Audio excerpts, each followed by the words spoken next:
Hello, and welcome to another episode of the Data Heretics live with Koo, Dave, and Joe, and myself. Welcome, everyone. What's up? Hello, everyone. All right, so of course we'll hang out for a little bit, waiting for everyone to join us live. But yeah, today we'll probably just take a lot of questions from the audience, and we'll just kind of chill out and hang out a little bit. We'll talk about literally anything. We could probably talk about anything for days if people left us to it. So we'll try and keep everything on board. Everyone who's tuning in, please let us know where you're coming from. What time is it? You can let us know what you're eating if you had something to eat for lunch or for dinner. I don't really mind. Just get some good interaction. But yeah, so I'm going to be looking at the questions in the comments, and we'll get started. So we've got one right away. So I'll just say hi to a few people. So we've got, let's see, Alok from India. Hello. Krutarth, I hope I'm saying your name correctly. Qualab, I think it's really early in India at the moment. It's like 6 a.m. Should be. Yeah. Belkacem, welcome. Bethin, welcome. Vipul, hello as well. Abhijit. George is in the house. Yeah. What up, George? Hello, George. George says Vancouver. Yeah. Oh, he's in Vancouver. Didn't even know. Awesome. One of my favorite cities. Yeah, Vancouver is lovely. Yeah. Okay. Yeah, so we're happy to accept any questions as well. So I think I saw one really early. We'll just go with this one as a nice introduction. LinkedIn. Oh, there's someone from Singapore as well. There's someone from Singapore. Oh, welcome. Nice. What time is it in Singapore at the moment? Over here is about 10 in the morning.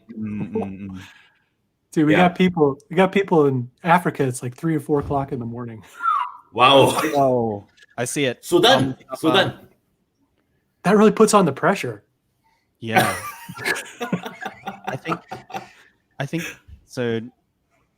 Al Mustafa, thank you so much for joining us from Sudan. Yeah, thank you. We hope we can bring you a lot of value at this early time in the morning to make your time worth it. Yep. All right. Because we can't bring you coffee, so. Yeah. So let's start with this one. This question is actually from Navin. He's coming up as LinkedIn user here, but how to break into the field as a recent graduate. Very, very popular question. We hear this many times. I'll open the floor for this one, and I'll keep looking at the comments to see if there's anything interesting coming up. Sure. Dave, why not go first? Oh, okay. Well, I'm going to make an assumption that you have a degree that's, at least on the surface anyway, amenable to analytics, maybe statistics, maybe computer science, economics, operations, industrial engineering / operations research, something like that. So obviously, one of the best ways to do it, if you can, and maybe this doesn't apply to you, is to try and get an internship through your university. That's always a great way to get into a company, is to avail yourself of that opportunity. Assuming that that's not possible because you're already out of school, then one of the things I'm a big fan of doing is building up a really good project portfolio. And by a really good project portfolio, I just don't mean an untitled Python notebook up on GitHub. I mean like a really nice GitHub project where you have good documentation, good code, all the stuff. Ideally, some YouTube videos also explaining your project, explaining your findings, all that kind of stuff. So you have the complete package: written communication, verbal communication, as well as technical virtuosity actually demonstrated. So a project portfolio is almost de rigueur these days. If you don't have one of those, it's really, really rough. And of course, I'm also a big fan of content marketing, as I've said many times before on Heretics Live, as well as in other places. So volunteer, try and find a virtual meetup, volunteer to do a talk, get it recorded, put it up on your YouTube channel, advertise it on LinkedIn, all those sorts of things that essentially, as what the pundits would tell you, is establishes your authority, that you know something and that you're good at it. And that's a really good way to differentiate yourself from the crowd. And I will stop talking now. Yeah, I think there's for all of us, I think we're very big proponents of having portfolio projects to demonstrate your skills to prospective hiring managers, because it's going to be really difficult coming in as a fresh graduate without a lot of work experience. So the way to bypass some of those work experience requirements will be to have a very strong profile, whether that is being on your presence on social media is high, you're sharing a lot of value, trying to help other people who are breaking into the field also. So I feel that for a lot of people, it might feel like it's a kind of like a fake it till you make it sort of approach, which I personally don't see much wrong with that, because you either, like, you're not going to have the experience, so you have to do what you have to do to actually land that role as well. So I think if you're so you want to get the role, you want to share your experiences with other people and demonstrate your virtuosity, your technical virtuosity, as well as demonstrating some goodwill to the community. I think the community will give back to you, and it's something that happens a lot. We see that happen really often, where people are just networking, and that's how they find their breakthrough role. So I think that would probably be the main thing that I'd have to add. Okay, maybe let me throw in a bit. So I shared on LinkedIn earlier this year. I'm very happy because someone messaged me and said that she actually benefited a lot from the post that I've put up on LinkedIn. I think one of them was getting that project portfolio. So yeah, I definitely agree. You should have a project portfolio. I mean, yes, you can go for your certificates and all this, right? But at the end of the day, I think the project portfolio will be the one that will help your potential employer to gauge how good you are. And at the end of the day, okay, so the person who sort of private messaged me, right? She mentioned that what she did was that she had a portfolio of like all the dashboard that she has created. She actually used Tableau for that, and then published it on the Tableau public. And what happened was that she actually also had a sort of a varied project in the sense that she did dashboards for different industries, and that helped her to sort of, when she applied for the jobs in the different industry, right, she can like, oh, I take out this dashboard and I present it to the employer and says that, oh, why I actually designed the dashboard this way, why is it important for to present the matrix this way, and so on and so forth. And actually that got her the job in the healthcare industry. So that's something to add on to that. Yeah. Joe, anything? Yeah. I think these are all really great. It's all really good advice. The thing I would add too is attend meetups, and better yet, participate in meetups. I run several meetups, and I would say that, you know, a lot of your networking opportunities, especially locally, you know, meetups are a really good avenue for that. Volunteering to talk at a meetup, I think it's going to give you a lot of visibility and put you on the spot to really show your expertise. And especially if that talk is recorded and put onto YouTube or other avenues, and that's also a great way to publicize not only that you have the expertise to give a talk, but that you can give a talk, which is also a great skill, right? And so you start establishing your authority that way, and you know, and then you also have the benefit of putting that talk and the materials on the GitHub, so now you have a project to point to, and as well as you know, a close network of people in your local area that can start referring you to different opportunities. And, you know, the old saying is that, you know, the best opportunities are the ones that aren't advertised, and I think that's definitely true. Lean on your network and build your network and show your network that you're capable of you know, adding value and producing things. And I think a lot of good will come from that. I know it has for me. Like I don't think I've applied for a job for a really long time. Maybe I'll have to at some point, but I don't know.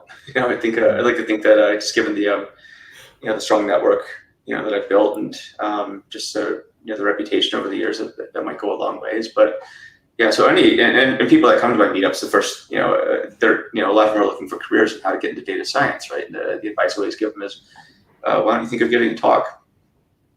So I'd be. And one more thing I would add, if I could, is don't discount a data analyst role in a specific business domain and build specific skills for that domain. So for example, digital marketing. Everybody's doing it. Everybody could do it better. Learn things like multi-touch attribution analysis, things like that. Maybe the causal impact package in R to allow you to do very specific analyses in the marketing domain. And that's going to give you a leg up over somebody who's trying to break in but doesn't necessarily have those specialized skills that would resonate with a hiring manager. That's a good point. And I think you hit on this too, I believe, Dave, where you say you should maybe focus your career on areas that are close to the funnels of revenue.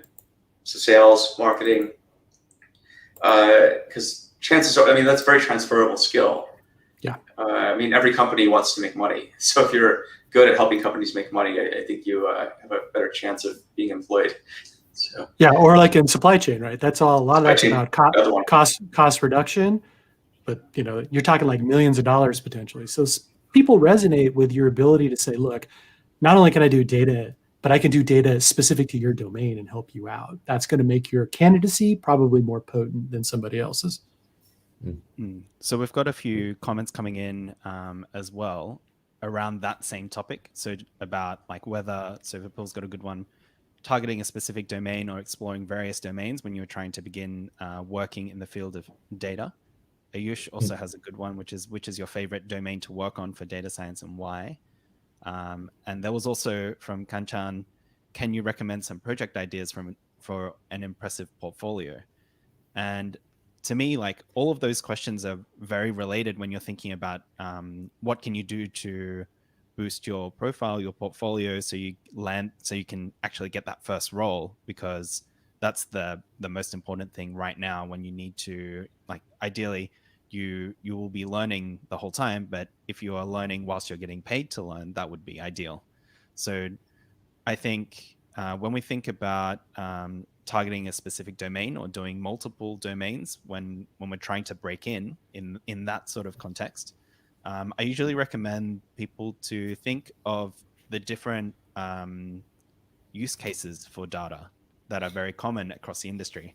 So these could be, as Dave was saying, your marketing analytics is always going to be a thing. Maybe something like digital analytics will also be a thing and only increase as we see more and more stores go online, websites having more data. All of those things are really good to know as well. So usually when we think of like, can you recommend some project ideas? Anything which I would recommend something to start around that area, digital marketing, because there's just a lot of like, I would say a large proportion of roles is in that area specifically. Like I don't know about the percentage, but I'd be like at least 80%, maybe even more, maybe not that much. Anyway, somewhere a high number. But I think for a lot of project ideas, we are definitely very heavy on like, yes, try and build your GitHub portfolio, have a blog, try and talk, do some presentations, do some videos, pretty much do whatever you can to build up your skill set to demonstrate that you can communicate. I think that's the most impressive portfolio of all. I think if I may add, right, I think one more ingredient that you should have is actually about doing something that you're passionate in. So when you're doing something that you're passionate in, right, you tend to have a lot more motivation to go further, look out for more things. And even when you sort of later on, when you share that particular project that you're passionate in with your potential employers, right, it can rub off on an employer in the right way. They'll like to, they'll feel that you're confident with it. They'll know that you're confident with it because you can actually share a lot more on it. What's your thought process and all. I think that will also put you in a very good state among the competition. Yeah. Yeah, I think an impressive project portfolio is going to be unfortunately, it's going to be very situationally dependent.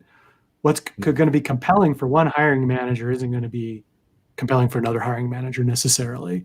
So you need to be really focused and really targeted. And I think what dovetails really well is if you can stick with what you know. So for example, if you've got a background in finance, let's say, learn financial analytics, learn to build an impressive portfolio in the financial analytics realm, because you're going to be able to speak the language of business. You're going to be able to talk at a high bandwidth to the hiring managers in the finance space, rather than just focus on just general machine learning types of things, generally speaking. In my own case, in my own career, I have a very heavy technical background, IT, software development, that sort of thing. When I moved into analytics, I couldn't really talk the language of business to a lot of folks. I had to learn that late in my career. So learn from my mistakes. Start with the language of business first and see how you can use analytics in that context. And that's going to help you go really, really far.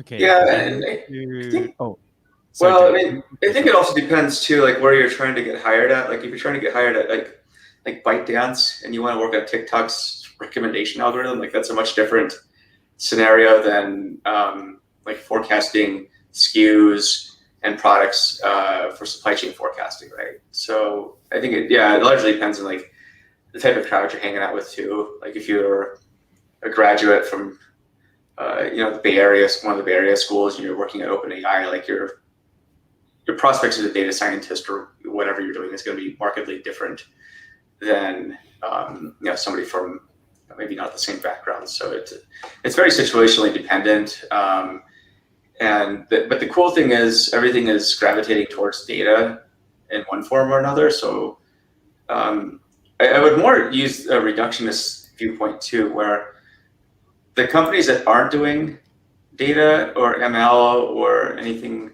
related to data, I mean, who's to say they're going to be around? So, I mean, that kind of, I think, automatically applies a filter to who you're going to be targeting to go get a job, right? So if they're kind of some boring, lame company, and you want to do data and you don't think that they're capable of doing it, then I think that kind of narrows your options a bit, which is a good thing, right? You don't want to get, stuck working at some place that's a waste of your time. So. I'm sorry. I'm just laughing because there's a former employer of mine. They're a large tech company based in Washington State in the United States. And there's certainly parts of that company where what you just said, Joe, applies.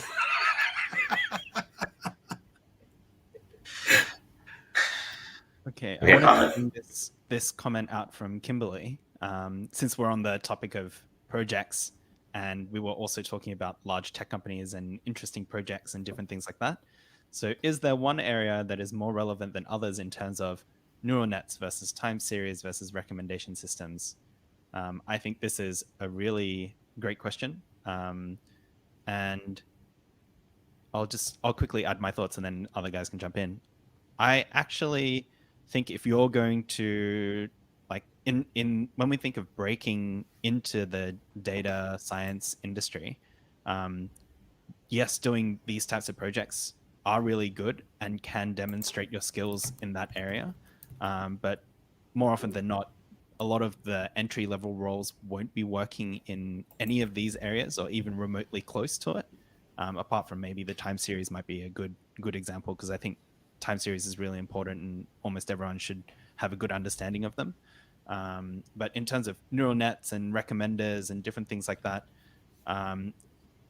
when you work with a lot of, let's say, larger production systems, it's almost impossible for you to integrate something that you hack together into the production system and to start having that generate value for the company, especially as going into like an entry-level role.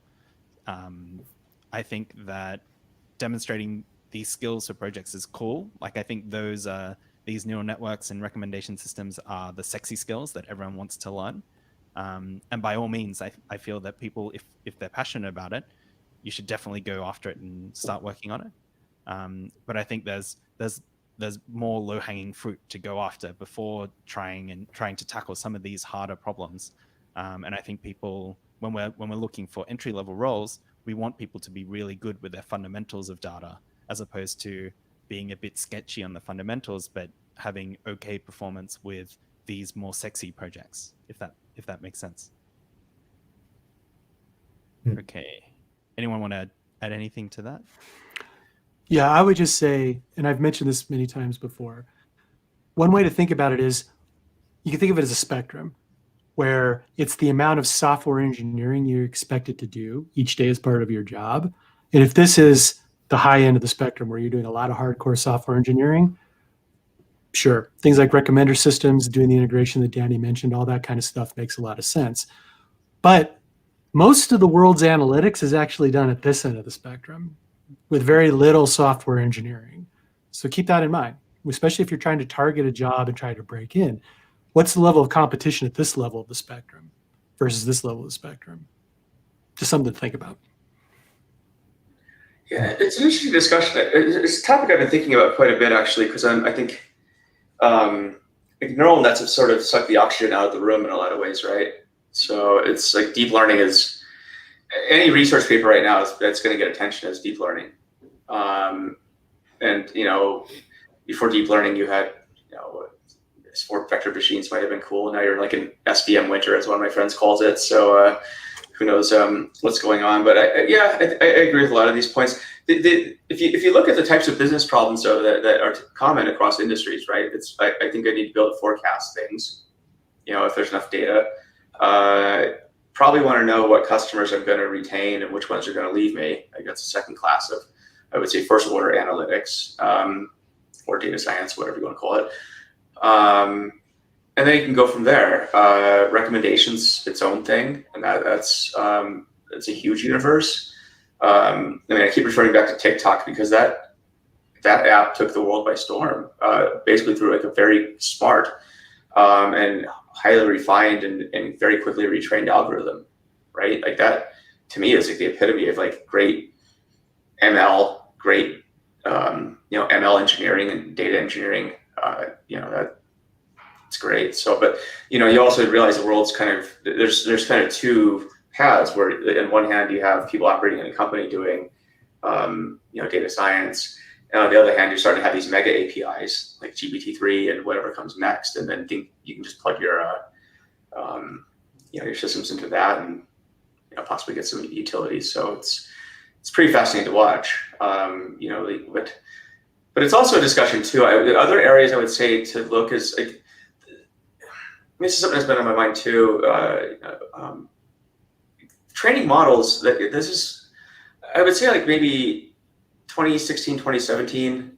Training models was something that was top of mind for a lot of people, and I think it still has some utility. But now the discussion is really starting to move towards how do you productionize these models, right? So we sort of had an ML pipelines discussion last month, and ML Labs are going to start seeing that as a buzzword pretty soon, and ML engineering and so forth. I think that's if you have an inclination towards engineering, I would say that might also be a place to start looking, because I expect that just kind of data science is sort of in this weird inflection point right now where it's not the same as it was even a few years ago, right? Because like the libraries out there right now, PyTorch, TensorFlow, sklearn, stuff in R. They're all fantastic, and they all do a really good job at training models now, and that's very much, I think, becoming much more of a solved problem. So to add to this, Kimberly is also asking another question, which is really great. Like, do you agree that more companies are looking for engineers than analysts? That's actually a really tricky question, because if the question was, are companies looking for engineers versus data scientists, then we would all just nod our heads and that would be the end of it. But in terms of I think for data analysts, there's always going to be a place, and there's always going to be demand for people to dig into the data to tell the business what's going on. It doesn't necessarily have to be about prediction or applying crazy machine learning algorithms or different things like that. I remember when I first started working in the digital realm with digital data, I was doing more like an analyst function. And I remember that I did some piece of work that was like, it got a lot of airplay, and my GM was very, very kind, and she would say things like, oh, this insight would have saved us like $100 million annually, or something crazy like that, which still blows my mind, because like when you're coding something, you're not really thinking about, oh, I wonder how much money my code will save or make. Like it's really cool to think about it in that way. But that's like when you're programming or doing something, like you're trying to solve the problem. The revenue and the value and everything is always going to be a thing as well. But when you're coding, like that should be very far from your mind. There was an interesting clickbait article that came out at the beginning of the year that talked about we need more data engineers, not data scientists, or something to that effect. But when you dug into the methodology of how the article or how the author had done the study, the author looked at 1,200 Y Combinator companies, and so you're kind of self-selecting for like the cream of the crop startups that are going to be selected for YC, and then kind of looked at the job postings and determined, well, data engineering is actually more in demand than data science and so forth, and even trying to combine job titles and mix and match them. And I think the finding was still there. But again, that's I think it's a very small sample set compared to the broader world. I mean, if you look at a Google trend of like data science versus data engineering, it's not even close. Like the level of the index, right? It's like data science is here and data engineering is sort of like here.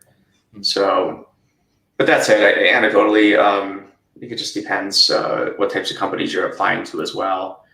And there's always these weird ratios. I hear like you should have like 4 data engineers for 1 data scientist, and I hear like the reverse figures at some other company, and then it's it's sort of like if you clap your hands 5 times and walk around a chair or something, and it just seems about as made up metric as that. So I think it's very contextual. Point being, do your research on the companies. So I wanted to change of pace as well, because this is sort of related to what Joe was just saying. Sorry, Koo, you can probably add to this one as well. But Jay wanted to get his question in here because we've been talking a lot about breaking into data science and the different topics around that. But Jay is a technology manager without much data science experience. How do you set up a new data science team from ground up? And I think this is really topical and fits in quite well to this conversation right now. Sorry, Koo, I cut you off. Do you want to finish up? No worries. So regarding that, the Kimberly's question about data analyst and data engineer, I kind of feel, at least my sensing, right? I think most companies will benefit a lot from having data analysts among them, because any companies will love to know what's happening in their current situation, what's their current operations, and all this is where the data analyst can come in. And I do believe that data analysis, right, is sort of the low-hanging fruit when you want to get value from your data. So you should start off as a start with data analyst first. I think most companies will benefit from that. And if companies want to now start building up the capabilities and all this, right, then you can go into like having a data engineer and a data scientist. I'm still a bit torn which one to come first, but I kind of feel both of them should be coming at the same time. But the only challenge will be the data engineer might have to take up some of the ML ops stuff, assuming that there's some machine learning to be deployed first. And as the company grows and all this, right, then probably you can start having like a data engineer focusing on the data ops and the hiring an ML engineer to focus on the ML ops and so on. So that's my thought so far, like in terms of the progression and all. So coming back to I think was Jay's question, right? If you're going to build a team from ground up, right? I don't think there's sort of like a fixed roadmap. But I like everyone to always remember this: the value have to always be above the cost. It should never be the other way around. So why is that? So I've seen a lot of companies. What happened if they failed, right? It's because there wasn't proper planning on how they're going to tap onto the data. But what they did was they went out there and bought the most expensive server or most expensive infrastructure and all. And then after that, whenever the top management says, "Hey, what have you done?" "Oh, you see, we are doing big data because we got this server, we got this software, blah blah blah, and so on and so forth." But 1 year down the road, right, they ask, "So what have you done?" "Oh, we only got the server, we got this and da da da and so on." But nothing of value, nothing concrete was shown at all. So to answer to Jay's question, right, my take is, first thing first is don't go out there and spend sit down and plan. Sit down and plan first. And if you can, right, work with some of the universities, work with some of the consulting firms, and all this, and also provide some opportunities for current students or for fresh grads, like maybe put them on internship. And that will sort of, what will that do? That will actually help to maintain the cost of the project. And you also have someone who's very experienced to guide the person. So there's some knowledge transfer. And then from there, what you do is you build a virtual, there's a virtual cycle here where the intern will now have some projects under his or her belt. The companies will have something concrete to show to the top management and says, hey, you are getting some result from data. Would you like to now expand our budget a bit more for this, and this? And the management look at it, right, and say, hey, there's something concrete that we can refer to. There's something of value that we can get it, right? Then you slowly build up that infrastructure, that capabilities building and things like that. So it becomes a virtual cycle. So, but long story short, at the end of the day, please make sure that the value is higher than the cost. That's the most important, I would say. Yeah. Anyone? Please go ahead. Yeah. So first insight I would have is the first person you should hire is not a data scientist. If you're actually building up a data science team, what you should try and do is find, whether it's a consultant or an internal hire, is a skeptic that's going to embody all the things that Koo just talked about, which is like, do you really need a data science team? Really? Are you really going to deliver a multiple of the cost of the team in terms of ROI to the business? If the answer is no, don't do it, because it might very well be that actually what you really need is maybe to up-level the analytics skills in the business so they can actually use the existing data assets they have more effectively to make better business decisions. That might actually have a much better ROI than spinning up a data science team. Now, of course, if you work in a business where that is going to have a huge impact, hey, if we spend $1 million a year on the data science team and we're going to get back 20 million a year, sweet, go ahead and do it. But my experience has been is that it's not nearly as cut and dried like that as you would think most of the time. It's all really good advice. And what I'd add is there's some good books out there and some good blog posts to check out. John Thompson's Building Analytics Teams is fantastic. I was personally about to write a blog on data teams, and then I read his book and realized I probably didn't need to have anything to add to the discussion after I read that. Data Teams by Jesse Anderson. I'm in the middle of reading that, and it's also fantastic. I think I would say the same thing about his book, where he covers a lot of the key stuff. So I would say those two are fantastic books to read, and I highly suggest reading them because getting insights from people who have expertise in building data teams I think it's a very small investment compared to the benefits you could reap from a great data team, and also the risk of maybe mishiring or growing a suboptimal team. Stitch Fix also has, I think, a really good blog post on data teams. Just Google Stitch Fix data teams, you'll find it. As well as who was it? This one guy from Coursera, Chong, I think was his name. It was written in 2017.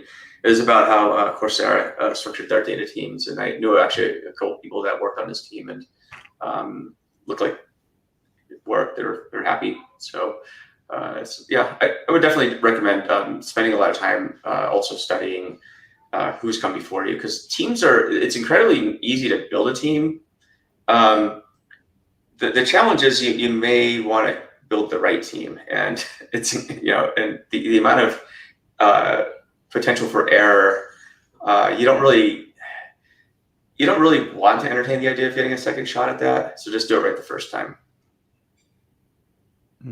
I think having the opportunity to build a data science team from the ground up is already that's a big milestone. If the business is already putting enough trust in you to go ahead and actually do that.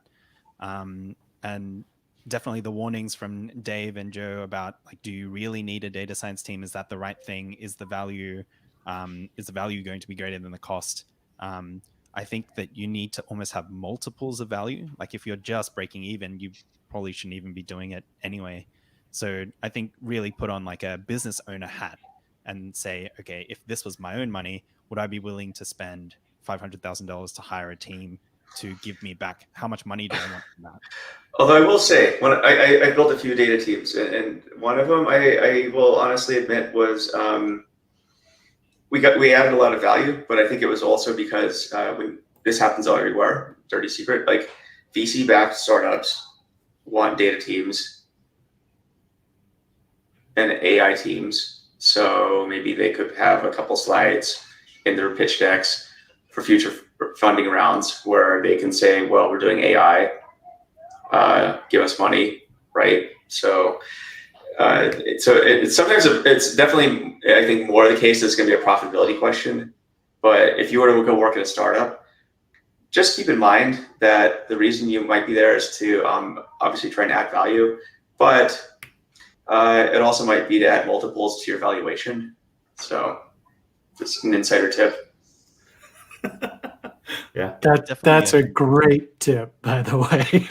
Well, learned it through a lot of experience. So, the economics of startups can be kind of wacky sometimes. The titles for the data teams. I'm going to put it in the chat and LinkedIn for you. So, Yeah, so Danny's already given one. I've shared John Thompson's book, so you can check out the comments for that. We'll try and figure out a nice way to actually get it out to everyone. Maybe next time for the next stream that we do, we can ask Revit to give us some like coupon codes or something. Since yeah. Okay, there was a question that I scrolled through and I totally forgot what we were doing. It was something about age. Is it too old to be thinking about transitioning into data science? So I'm going to try and find that comment, but I'll open the floor for this discussion. Here we go. From Jessica. Thinking about job market, do you think it's possible to be too old to start a career in data? Country matters when we think about it, but yeah, what are your thoughts? Well, since I'm the oldest person here, since I've been coding since 1885, apparently. Yeah. I'm going to get real for a second. Ageism in technology is a thing. It really is a thing. It's a thing. So I don't want to discount that. But generally speaking, it's also a very good culture of meritocracy, generally speaking, as well. I mean, if you are unequivocally the world's expert in something, you're not going to have a problem finding a job. So that's one of the cool aspects of working in technology. So generally speaking, the answer is no, with the caveat that you do have to remember that ageism in technology is a thing. And generally speaking, what you're going to find in my experience anyway, and hopefully all this gray in my beard gives me some credibility to say this, is that it's less prevalent in my experience in larger companies than it is in small tech startups, the ageism thing.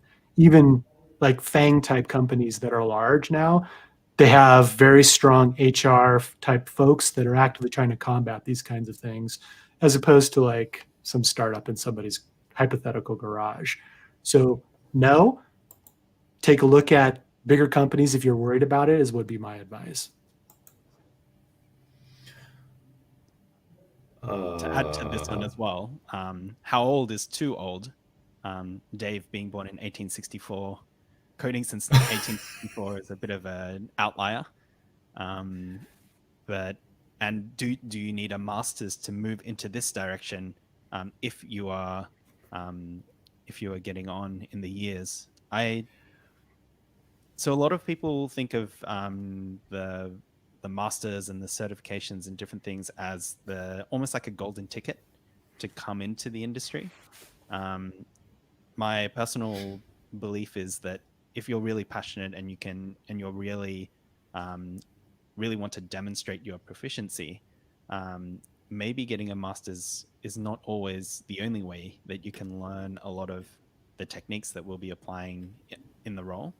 I think definitely master's programs, there's plenty of them and some of them are really great, but there's a trade-off. So the trade-off would be cost, time, travel, if you need to go somewhere to actually study for the master's.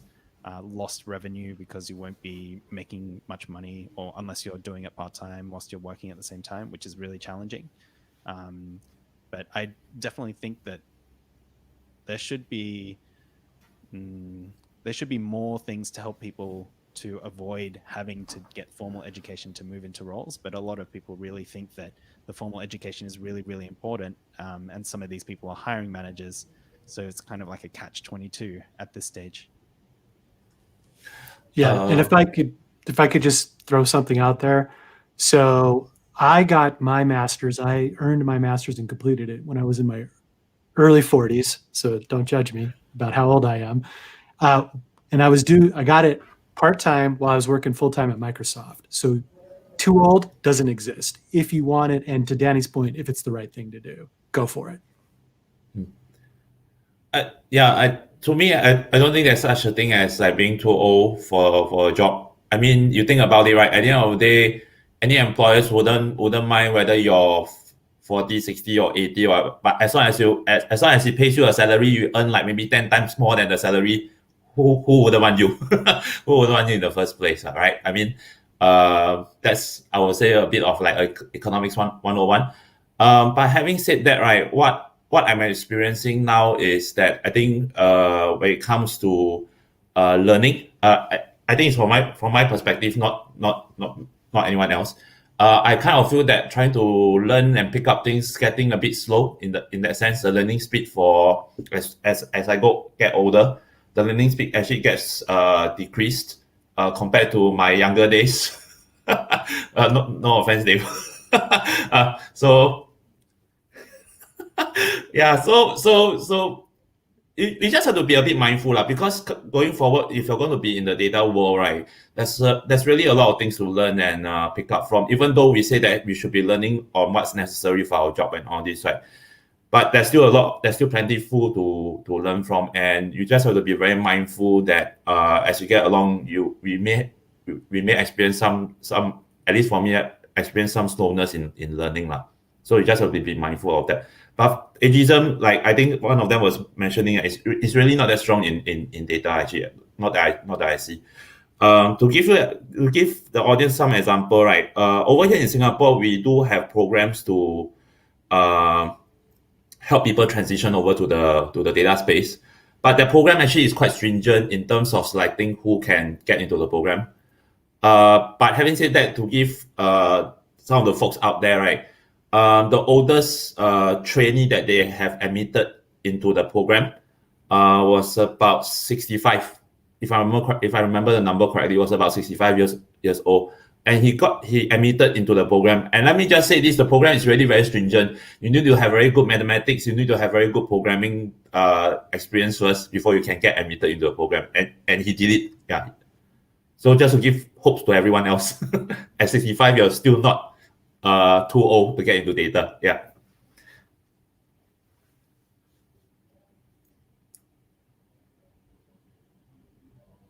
Aman, oh. Is your mic off, Danny? Danny is, Sorry, my mic was off. Yeah, now you're back. Yeah. Sorry. Just lip syncing. Okay. Yeah.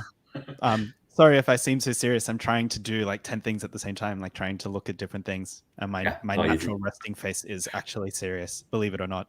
So yeah, make no mistake, Danny is like the glue that makes all of this possible. He's doing all the things. Yeah. Okay, I'm scrolling through trying to find another question for us to answer. I think we can just quickly cover Tiago's question about the master's or the PhD, just in terms of maybe someone can take it, but I think you'll be Joe. Off you go. Well, I don't have either one, so there's that. But I teach grad school, right? So I don't know. It's an interesting thing. I think it depends on what you want to get into. If you want to do like AI research, you're probably going to need a PhD. It's just kind of how it is. But again, the data and tech world, I think, is very, as Dave pointed out, it's still very much a meritocracy, right? So, I mean, I've seen people come out. I mean, I just have seen people without a college degree do really well. In fact, I can see some of my best hires have been people without college degrees. They just showed a willingness to crank through work and do a really good job and were really smart and pick things up and had initiative. And I think those are the things that I look for. I mean, degrees are great, but I can't count how many like PhD graduates have rejected for data science jobs because they didn't really show that they had the applicable experience to operate, on my team. So, but that's, and it's interesting too. I see the bigger tech companies even starting to ease the restrictions on. Joe, yeah. Hey, sorry. Are we back? Yes, we can hear you. Sorry. Cool. I think my earbuds just cut out. So, but yeah, I would say it's the degrees are important, but again, it just depends on what career path you want to go into. And and I teach data science type courses at the university, and I would say that they're good, and the students that graduate from these programs are equipped with great skills. But at the same time, I think if you just put a lot of effort into learning this stuff and building your network, you could get pretty dang far with that too, without having to sacrifice like several years of your time and a lot of money in the process, right? Like getting a graduate degree is not cheap on a lot of angles. So. Yeah, maybe let me add on to that. That I kind of feel I agree with what Joe mentioned about PhD. If you're really going to do research, then probably PhD would put you in a good state. But then the problem is how many companies out there are really doing that kind of heavy research in the first place, right? As for masters, right? I think most people who follow my post would know that I usually equate like masters and bootcamp, right? Is where you go and learn what kind of tools is inside the toolbox. Is inside like a data science toolbox or data analytics toolbox, right? But at the end of the day, what you're looking for is a carpenter that can build nice furnitures, long-lasting furnitures, not a carpenter that knows what is the tools available in his or her toolbox. That's what I would say. And getting a master's, yes, but if you ask me as a hiring manager, right, between someone who has a master's versus someone who has a portfolio, I probably will give a lot more chance to someone who has a project portfolio rather than someone who has a master's degree. Yeah. Yeah, as a former hiring manager myself, if I have a candidate that doesn't have a master's but has given talks at conferences and taught classes at conferences, yeah, that's going to weigh way heavily more than a master's degree. Yeah.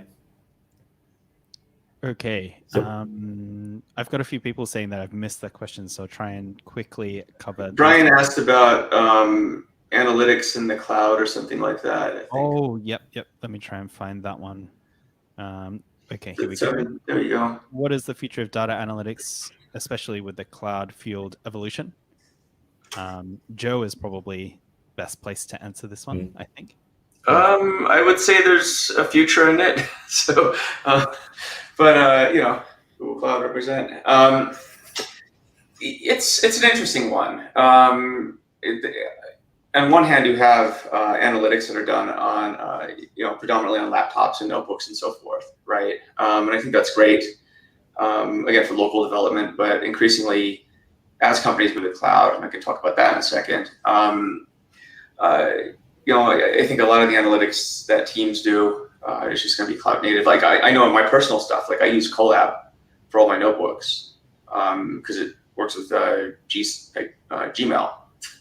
So I can just spin up a Python notebook in Colab with a GPU or a TPU and just run everything there for free.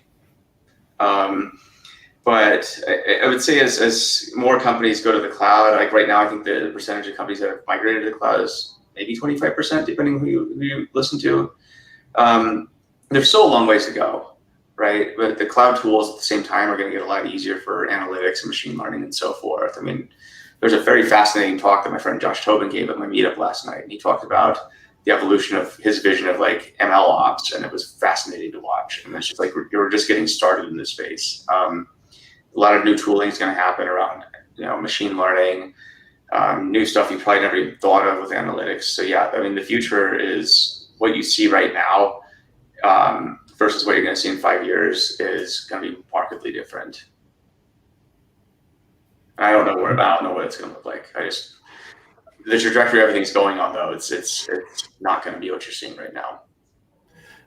My take on it is more of like, I think cloud is here to stay. I don't think it'll be going away. That's one. Second thing would be more of like how the tools, how the individual tools available in the cloud, how are they going to evolve? Are they going to get better and better in the sense that easier and easier for people to use? I think currently now, like if you look at some of the interfaces, right, you probably still need a lot of like technical know-how to run it. Like if you look at maybe like Kubernetes and all this, like how do you spin it? What are the things? What are the commands? You probably have to go into like Vims and all this to set up the commands of running it and all. But I think slowly as you go forward, right, I'm pretty sure those tools are sooner or later will have to get more easier and easier to build up. Probably through, instead of programming, right, becomes now like just a few like tick boxes or something, and probably an instance will be spin up in the requirements that you're going for. So, and I think that will be the place where most of these cloud providers, right, will have to be competing in really, as in like how to get the tools to be easier and easier to use. But long story short, I think cloud is here to stay. Yeah. So if I could offer a heretical perspective, there's probably going to be a good chunk of analytics that's not going to be affected by the cloud for a long time. Just like there's a huge chunk of analytics that wasn't affected by relational database engines yet.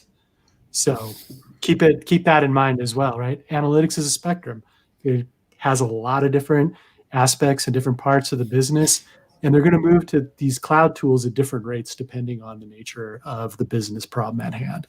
The thing I'm most fascinated by is you keep growing, I guess, the networks of APIs and the connection to different data sources and melding those together and coupling that with like mega APIs, whatever comes after GPT-3 and whatever else, like doing it specific, widely trained, like trillions of parameters type networks, right? Like, and you start fusing the data from all these different data sources together. I mean, there's a reason that OpenAI and Azure are working together with GPT-3 and whatever the successor is, right?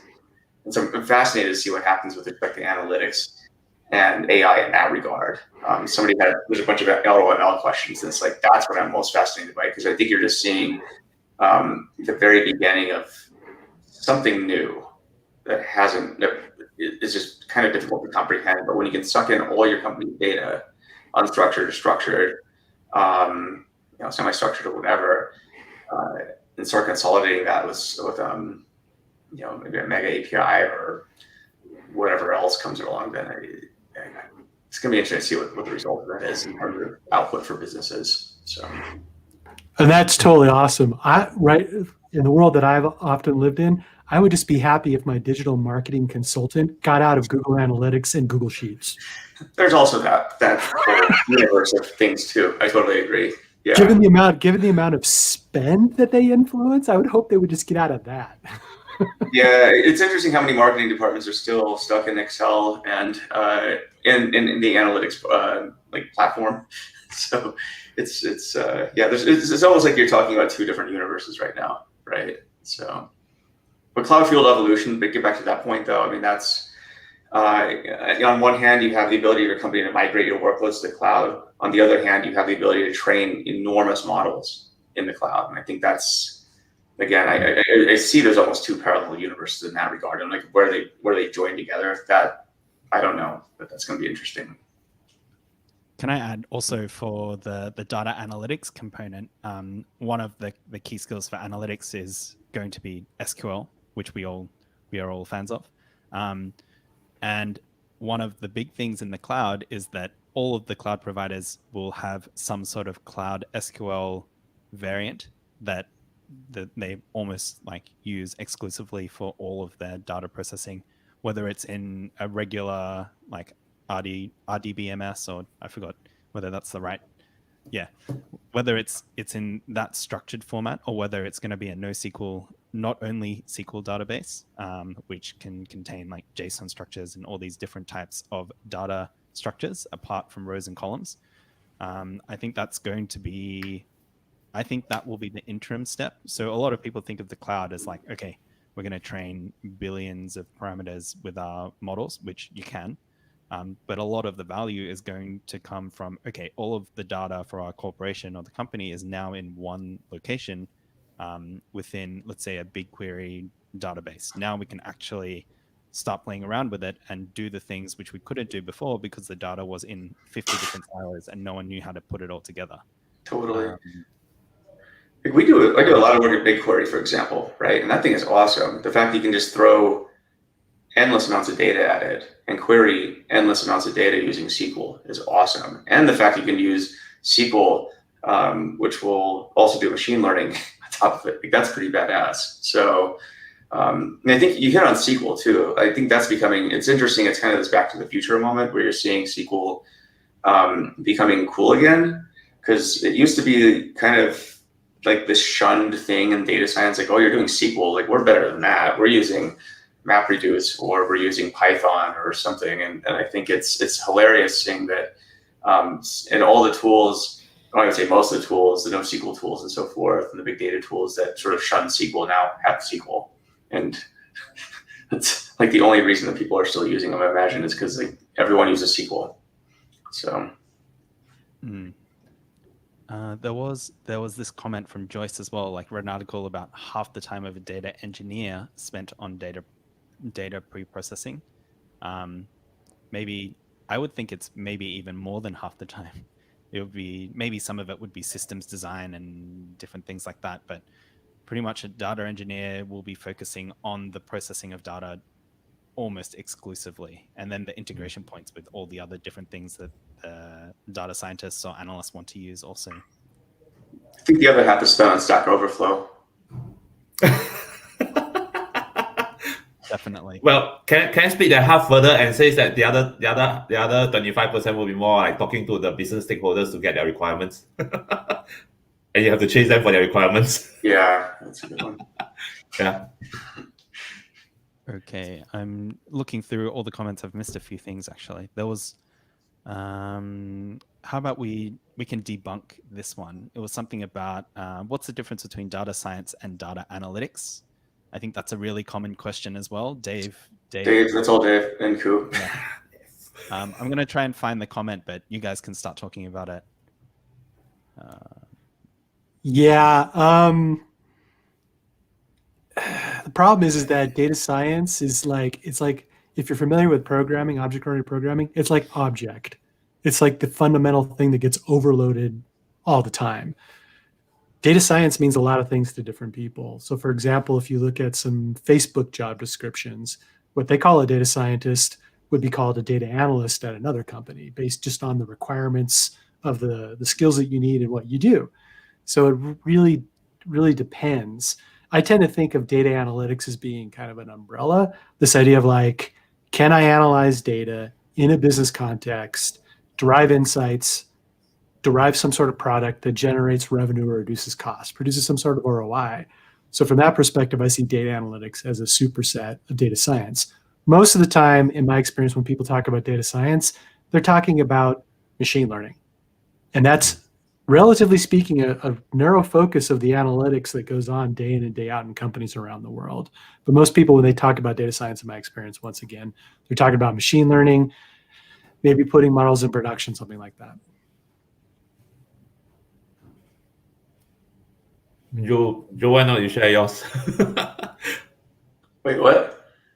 Joe, what's the difference for you between analytics and data science? I mean, I've been both, I guess. I mean,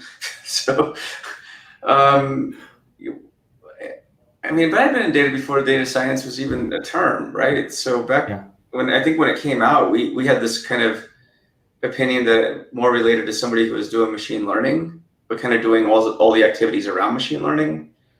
Because I've worked as an analyst for years, but then I realized a lot of that work, I guess, is now, like forecasting optimization and like, modeling and all that stuff. And now it's, I guess that's data science. So I don't know what the hell data science is actually. I honestly don't. I just pretend I do and talk really cool things about it. But honestly, I really don't know what it means anymore. I think, again, if my definitions have like sort of gone into this entropy over the years, where it's just, it meant something at one point, now it kind of escaped me. So Yeah, I like the original, like old school definition, and I've mentioned this before, which is a data scientist knows more coding, does no more coding than a statistician, and more statistics than a coder.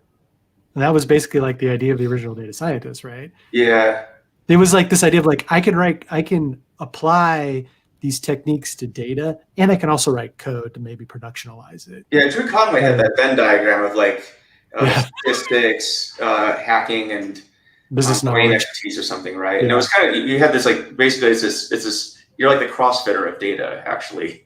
So like you're sort of okay at like every sport, not great, but Right. you know enough to get the job done. And back in the 90s, that Venn diagram, that intersection of that Venn diagram would have been called a data miner.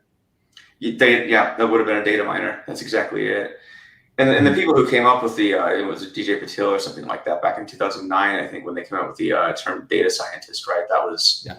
I think they were at LinkedIn and they're trying to figure out, okay, so we're dealing with a lot of data and we're trying to get insights out of this, but how do we describe what we do? And they intentionally left it open-ended, though. That was a funny thing about the definition. It wasn't as if they said, well, these are what makes up a data scientist. Like, it wasn't, as far as I can tell, that wasn't really a discussion. It was meant to be, well, what would you like it to be? And as long as you're doing, data and science and everything else, then I guess that's a data scientist. But at this, but nowadays it's sort of like, some days it reminds me of something useful, other days it reminds me of like sandwich bread.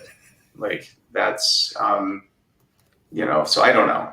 I'm the wrong guy to ask, though. Yeah, actually, if I try to recall the evolution of this whole thing, because I think everything was sort of started with this term called business intelligence back then. Then after that, business intelligence went on to this term called data analytics. And from data analytics, we went on to data science. And from data science, now we talk about deep learning and AI. I think that's the general TLDR about the evolution. And if I were to sort of start to put some of the puzzles in, jigsaw puzzle in, right, I kind of feel probably data analytics is doesn't really involve too much coding like what I think Dave mentioned. Whereas data science has a lot more sort of has a relatively more software engineering component added into it for data science. But overall, I think for me, there's really no difference between the two, between data analytics or data science. But I do get questions, people ask me, so what's my preference? Do I like to call it data analytics or data science, right? If you ask me, I prefer to call it data science stuff, because as a consultant, right, you tell people you do data science is a lot more sophisticated in other people's minds, so I can charge more money for that. But anyway, I just want to put a disclaimer here, just kidding, okay? I don't do that.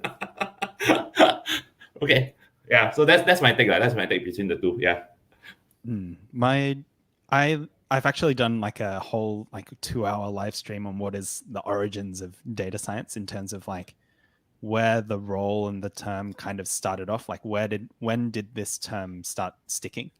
And from my limited research of what I did, I feel that I did a bit of digging into the role, like who was the first data scientist, and I think it was mostly from the LinkedIn, Facebook region, where they hired essentially top PhDs and asked them to apply their scientific methods to try and make them more money.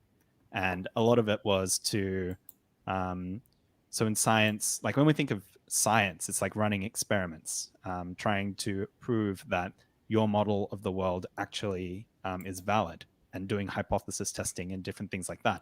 So it's very rooted in statistics. And these days, I think we've kind of deviated a lot from it, where people are even saying that, oh, you don't need statistics for data science, which I kind of disagree with. I feel that the root of it is statistics. And so I feel that the difference between data analytics and data science, if we could frame it up in like a single thing, it would probably be like data science is more focused on prediction, making inference for something in the future, whilst data analytics could be looking at the current state of what's going on, maybe the past state, and try and glean some insights from it.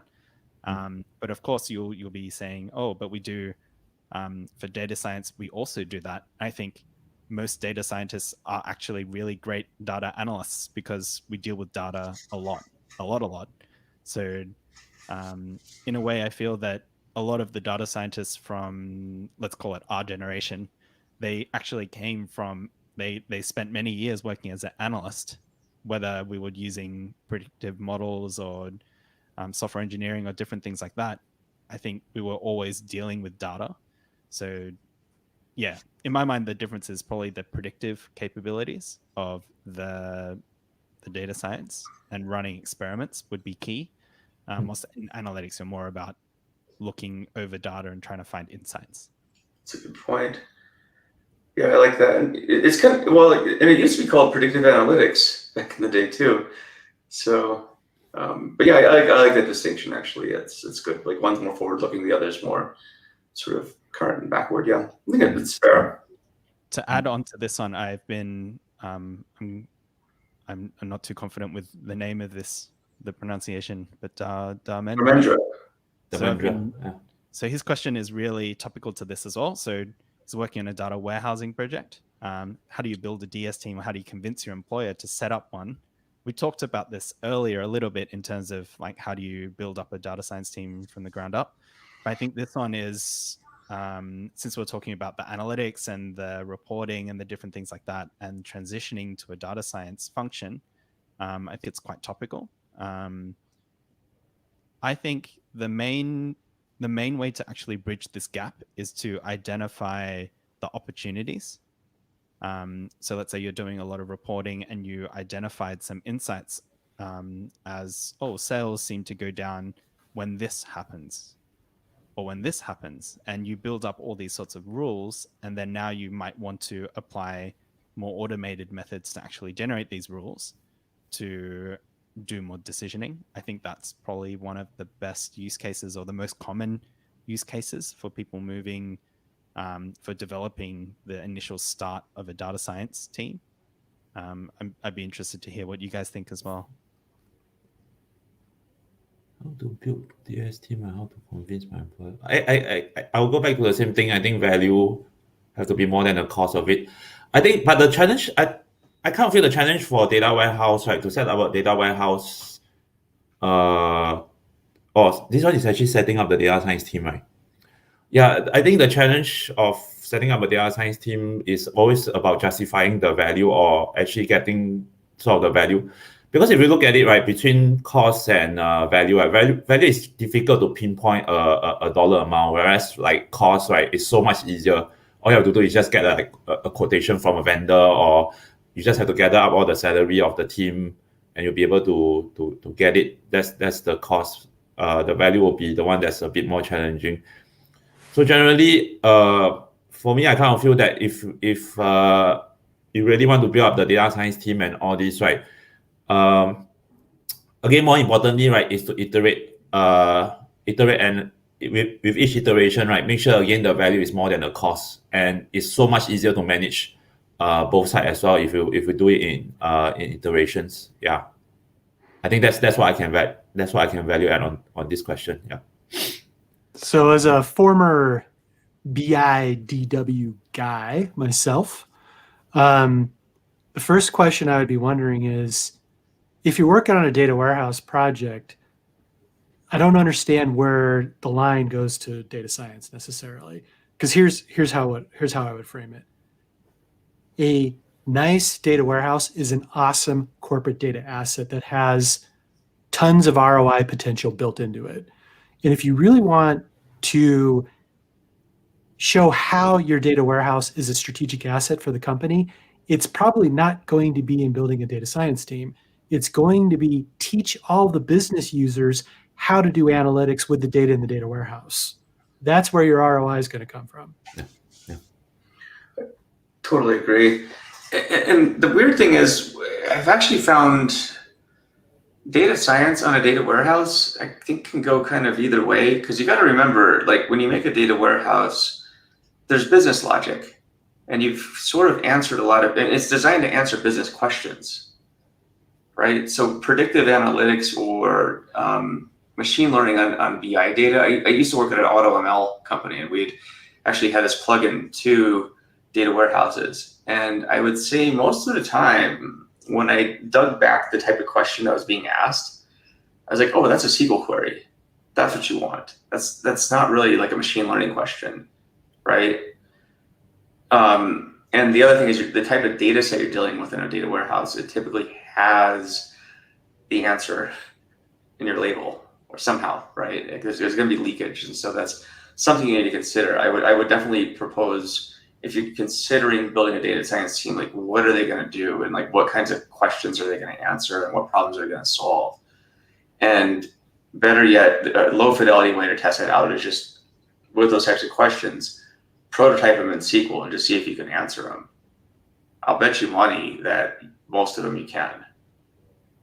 So when it comes to things like forecasting and churn analysis and recommendations, is a totally separate issue. But if I would say learn how to ask machine learning questions before you invest in a team that's going to be doing what I presume is going to be machine learning, because it's data science and predictive stuff. So just understand what your goal is before you set up the team.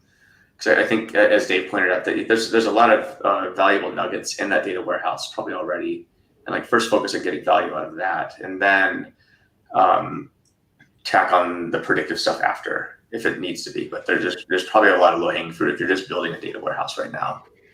And how cool would this be on your resume? Led a data warehousing project team for XYZ Corporation. And then I trained 1,000 business users on how to do analytics on top of the DW, and I saved the company $125 million.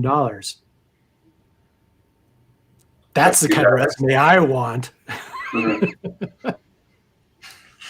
I think for a practical next step that you could take for this data warehousing project, maybe convincing the employer to set up an entire DS team, like an entire data science team, might not be the right approach. But if you were to potentially work cross-functionally with other teams who actually have some data science resource, you could try and steal someone for, I don't know, a short 4 to 6 week type project where they're doing a lot of exploration, and see if they can identify the different problems that you might want to solve with the data in the data warehouse. I found that a lot of the times, like to Joe's point, a lot of questions that the business actually needs answers for, you can do it with SQL or SQL very easily. You can do it in Excel as well if you wanted to. But I think for many of the predictive things where you're trying to come up with all these complex rules to help your decisioning and to get things moving faster and to get more value, that's where you probably need someone with some data science experience to actually come in and guide that team and the business to actually figure out where to move, like what direction. You need more of a guide as opposed to a building team, because you're not quite sure where you want to build and what you want to build. So I think doing a lot of exploration and trying to figure out exactly what problems you want to solve in the machine learning space is critical if you wanted to make this data science team happen. The only thing I'm going to add to that too is I think when you're selecting the people for the data science team, just make sure that they have sort of an end goal in mind. I think a lot of people, when they hire under a data science team, the first inclination is let's like throw the machine learning flamethrower on high and just like go to town, and there might be simpler ways to approach it out of the gate. So. I guess, and then you should do that. So yeah, I think the other thing is that I think what's happening in the industry right now is also a lot of employers, they don't know how data works and all this, right? And what happened is they then trust the folks, right, who just graduated from a bootcamp or from a master's, right, that hey, this is data that we have. You went through a data science program, make some magic out of it, and then it turns out that they got disappointed. And what happened is after they got disappointed, I said that actually data science doesn't turn out to be what it is. And they start to sort of have that kind of disbelief. And until you have another sort of game changer coming into the company or into the industry, right, then probably the whole thing will restart again. But I think it's also what the TLDR for this is more of like probably employers also need to know how to hire correctly and really understand how the whole thing works before you start saying that, hey, let's go out and then get the necessary resources. That's what I'm seeing. And I was just talking about this yesterday with a group of friends. So you have like all these like boot camps and master's programs. They saw a lot on machine learning, and what they did was a lot of them. What they did was they have this. Oh, if you got this problem A, always go with model XYZ. Problem B, always go with WXY or something along that line kind, right? I'm not a big fan of that. Reason being is that you're actually telling the students who also is not in the field before, they will have thought that actually every time I have a problem, I have to find one single model to solve it. But in the actual situation itself, that may not be the case. In the actual situation itself, what we really need to do is we have to look at a business problem. We probably even have to break it down into smaller parts first, right? And then determine like each of these parts, can we maybe answer with a summary statistics? Or maybe this part will be almost suitable for machine learning. Then after you have assigned the necessary solution to each of the smaller problems, then the next thing is we have to put all of them together into a sort of a complete solution. That's actually what's happening right now in the industry, and that's what we need in the industry right now. Not the understanding of one problem, one model, one problem, one model. I don't think that's the case. Yeah. So a lot of misexpectation though. That's how I see it. Yeah. I think. Well, thanks, Kimberly. One more adage for data science hiring. I think we're seeing more and more like a lot of companies want to bring on data science talent and pay them peanuts and bring them on really cheap. What we're seeing now is more and more you really get what you pay for in terms of if you really want professional resources to come and solve your problems, there are not the supply of those talented professionals is low, and it'll be really difficult to find people if you're underpaying them. And I think, of course, there's going to be your outliers around where you've got like a fresh PhD graduate who is just a genius and you can bring them on relatively cheaply. But I wouldn't put your bets on that sort of approach. So a lot of businesses, I think there has to be a shift of mindset from, oh, I want an intern with 10 years of GCP experience and like 20 years of Hadoop and whatever it is, like they must have written the sklearn package or different things like that. I think a lot of companies need to lower their expectations for junior hires and have more reliance on bringing on senior members to help them build the culture and build the team, and actually have a really healthy data culture within the data teams to actually solve these problems at scale. Danny, I'd like to add on to that. Yesterday, I actually had a very long conversation with a group of friends. So one of the things we brought up was very funny, right? That's happening over here in Singapore is also over here in Singapore. I think it's the same as everywhere else. We had a lot of courses provided. We have a lot of master's program provided and all this. And what they did was they tell the students, right? Hey, come join a data science program. Hey, come join a data science bootcamp and all this, right? And you're going to earn tons and tons of money. That's what most of the advertisement are saying. But if you look at the back end, what happened is they pay peanuts to the trainers. And you know what happens when you pay peanuts to the trainers, right? So I think I described this before in our other episode. Now what happens is because you pay peanuts, what happens is you get people who doesn't have really a lot of experience coming in to teach. And if you look at it, right, then how much experience or how much best practices can they pass on to the next generation, so to speak, then if that's the case. And I find this really very ironic, right? When you sell the candidates, you should learn data science, but then you pay peanuts to the data science trainer. Something doesn't make sense at all. Yeah. Oh, that brings one more thing as well. I really want to get this off my chest. So Sure. Some people on my Slack channel have told me about. So there's these programs where you apply for it. And they're advertising it as, oh, come and do an internship with our company. We're working on interesting problems, boost your profile, different things like that. So you apply, you go through all the stages, and then right at the end, when they offer you the internship, it turns out that you have to pay them to get an internship. That's fucked up. Like, and I think that maybe they mention it up front, but it's not like in very big details. Like, of course, if you were the dodgy business, you wouldn't really advertise that fact because who's going to apply for you?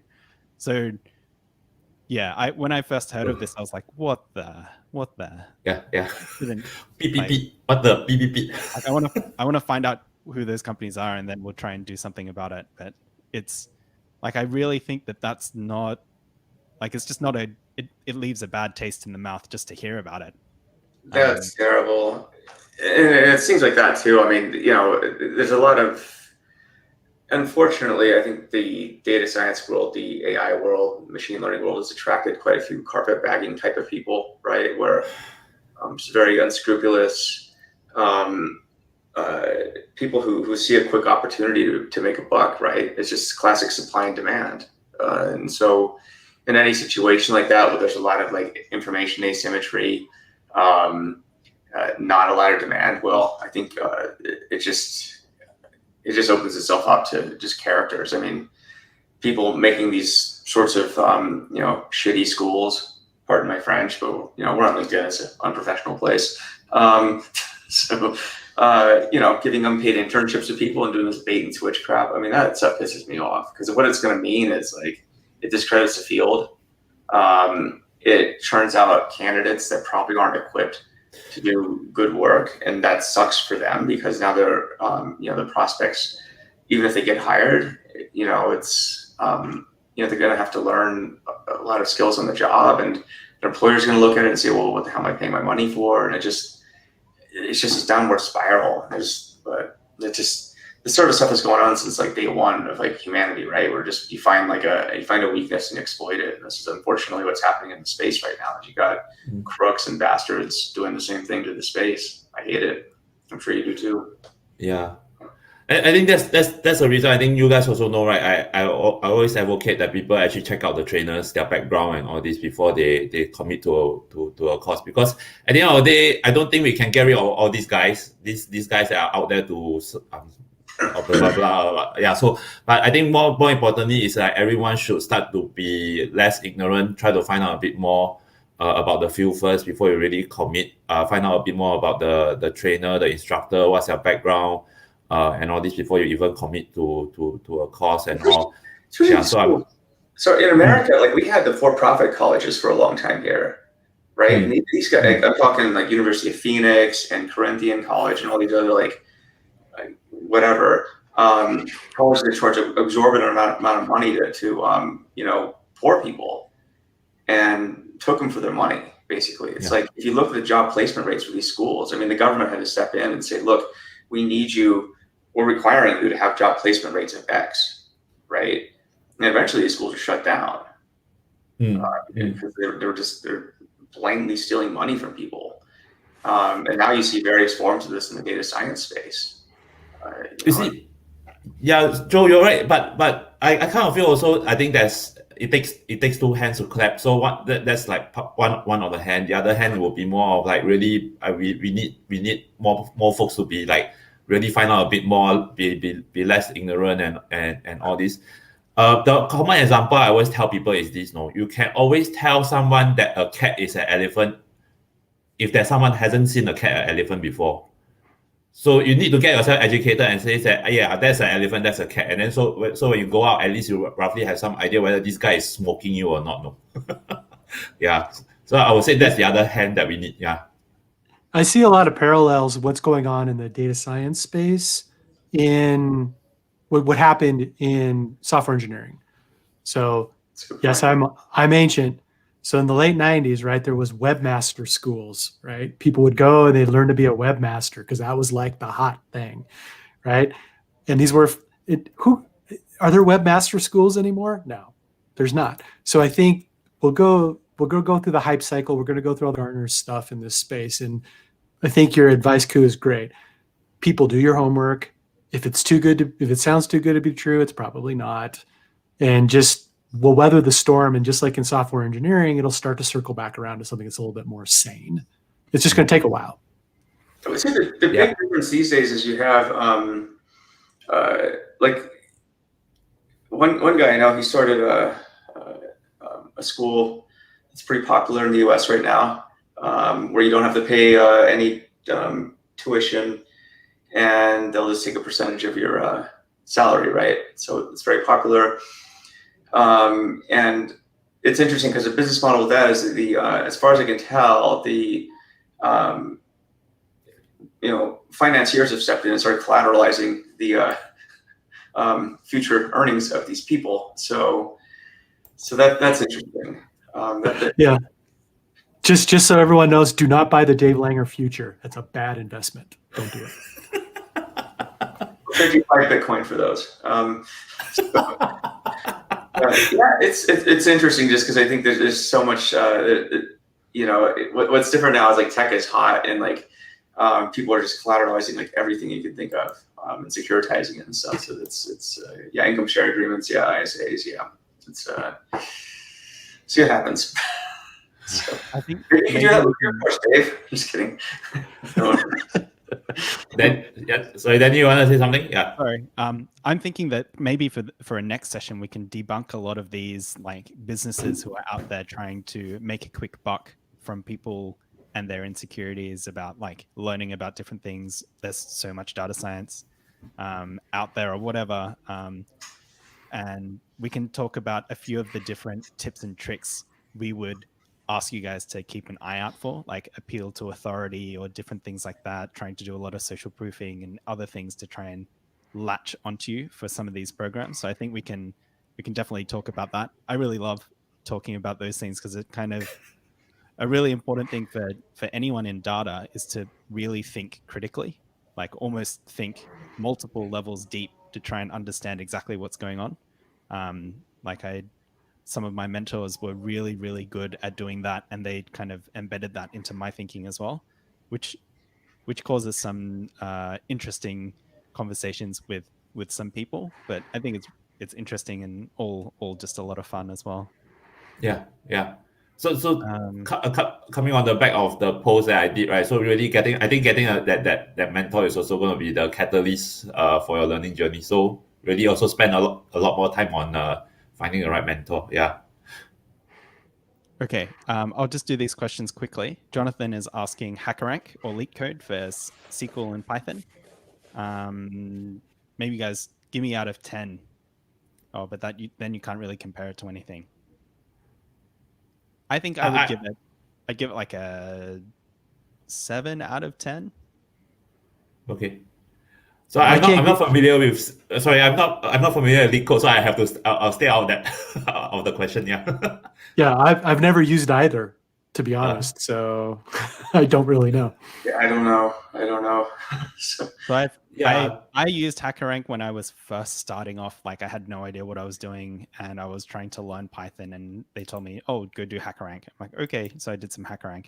The thing I liked about it, but I also don't like about it, is that after you run your code to try and solve the problem, they give you a ranking. Like your code ranks you in the top 97th percentile of how slow the query was, or different things like that. So you kind of get all these interesting ranking sort of effects on people. So some of the people on my Slack recently joined the HackerRank, and they're doing it for SQL.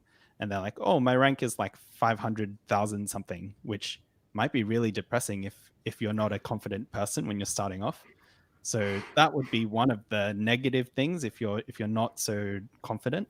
But if you like the challenge, then I think that's interesting.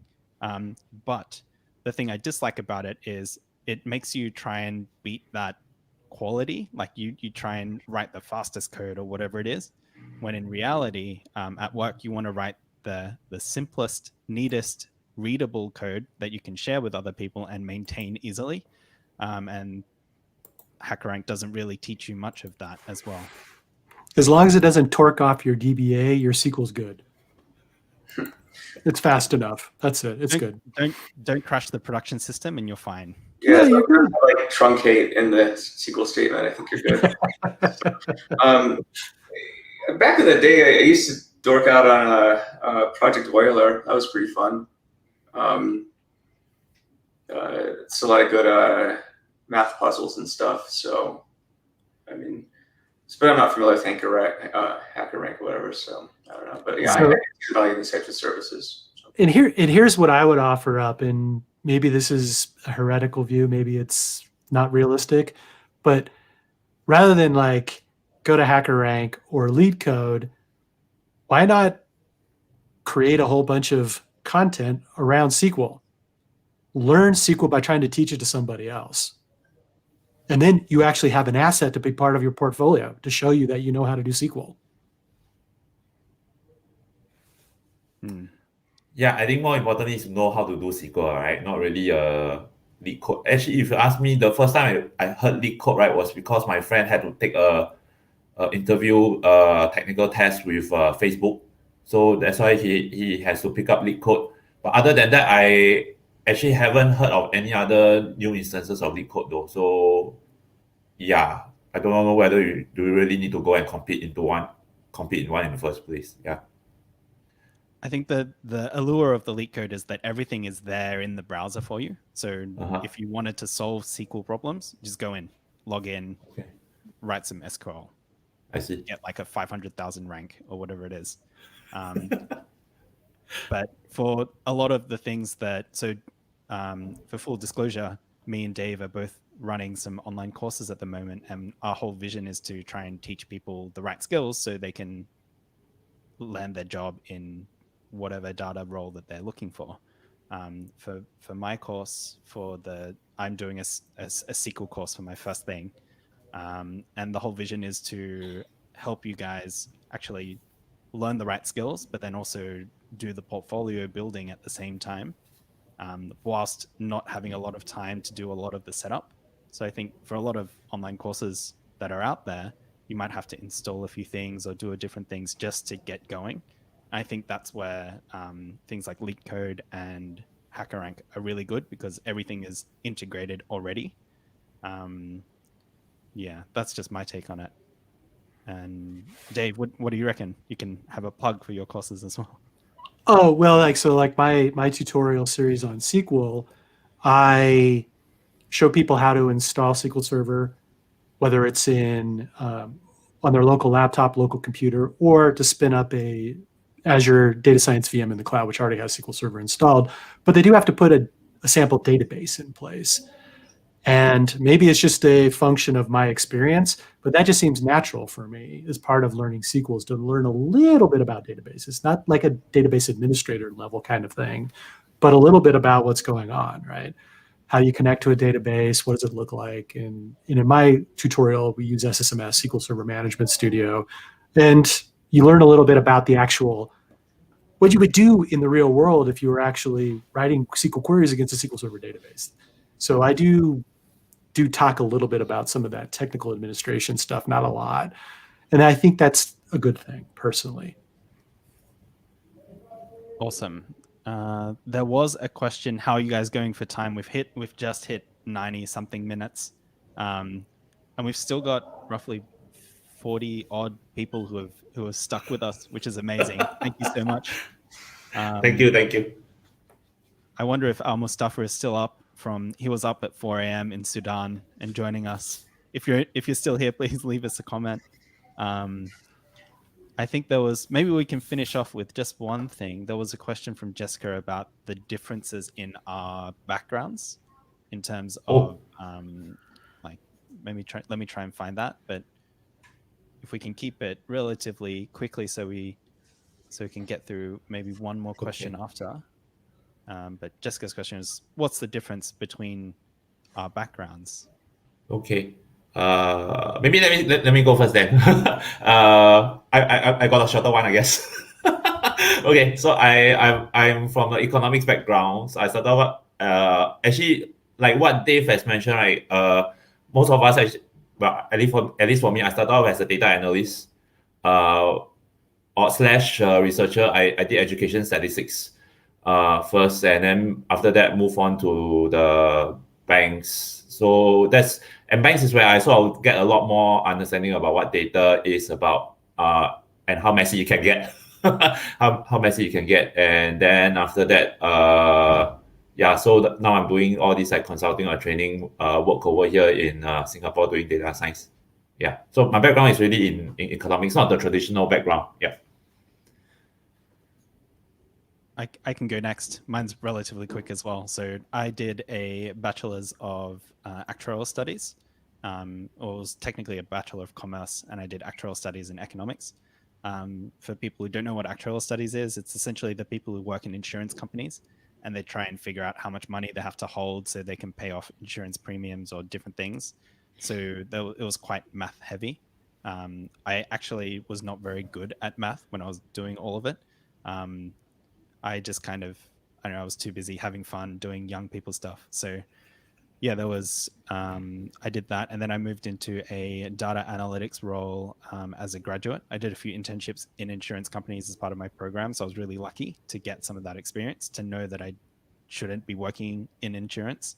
So I moved out of there really quickly, started working in kind of a consulting firm that was doing data analytics. Did that for a few years, then with a focus on direct marketing campaigns. So you're essentially running experiments using emails to try and change people's behavior.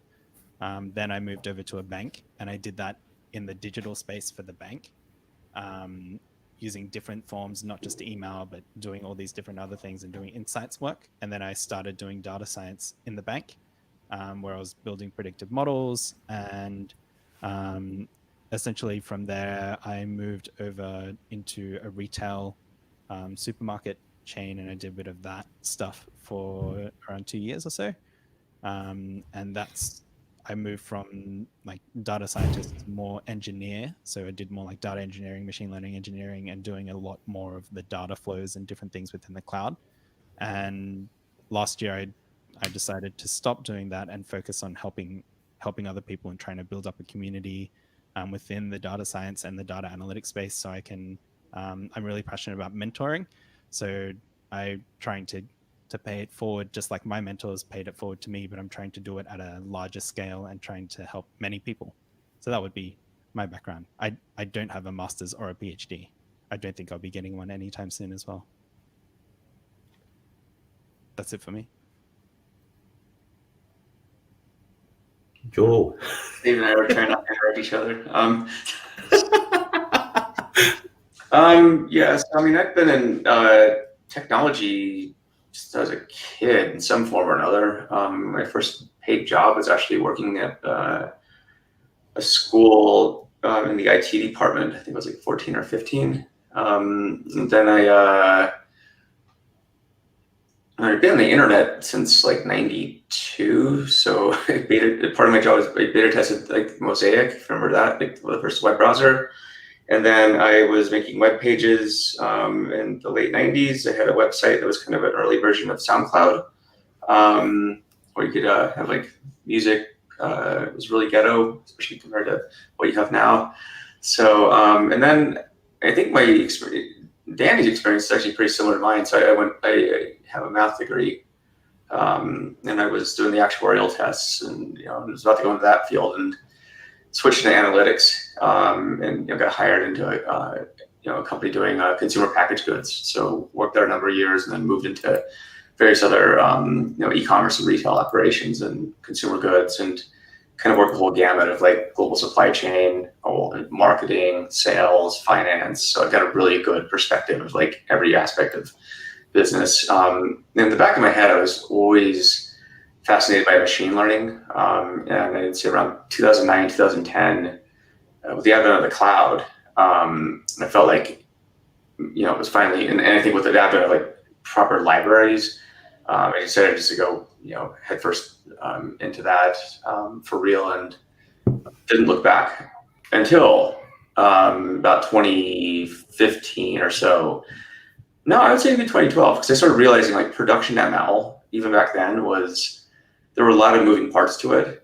And I think that's what got me interested in data engineering and data architecture, which is what I do now. So I moved from, my moniker is like recovering data scientist. I think it's kind of a well-earned title in the respect where I've worked in ML for a really long time.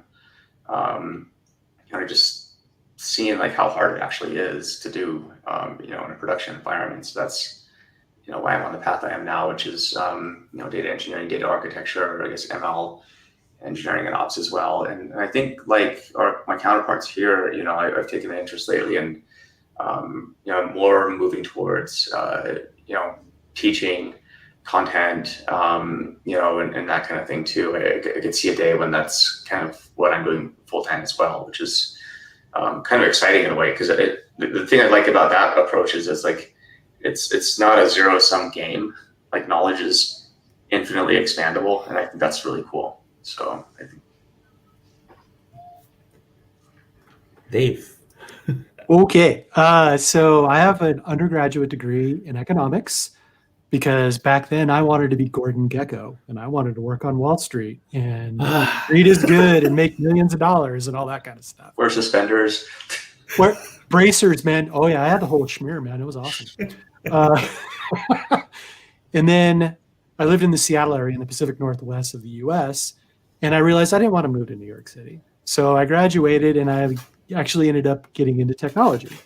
I worked help desk at the very beginning at an insurance company. And then I moved into a mainframe COBOL programming job. Yes. And did that for a while. And then in the late 90s, I left the insurance company, worked for a couple of .com startups. So my background is primarily in software engineering and software architecture. I moved on into enterprise architecture. I was a consultant for a while. I worked for 8 years at Microsoft as a program manager for a while in the SQL Server product team. And then I spent a number of years working in Microsoft supply chain organization where I ran architecture and teams for all of the BI and analytics and data warehousing solutions for Microsoft's $10 billion supply chain operation. I decided I wanted to get a data science job, and I wanted to do it at Microsoft. And I could not find a job there being a data scientist because I did not have a PhD. I had a master's degree at that point, but not a PhD.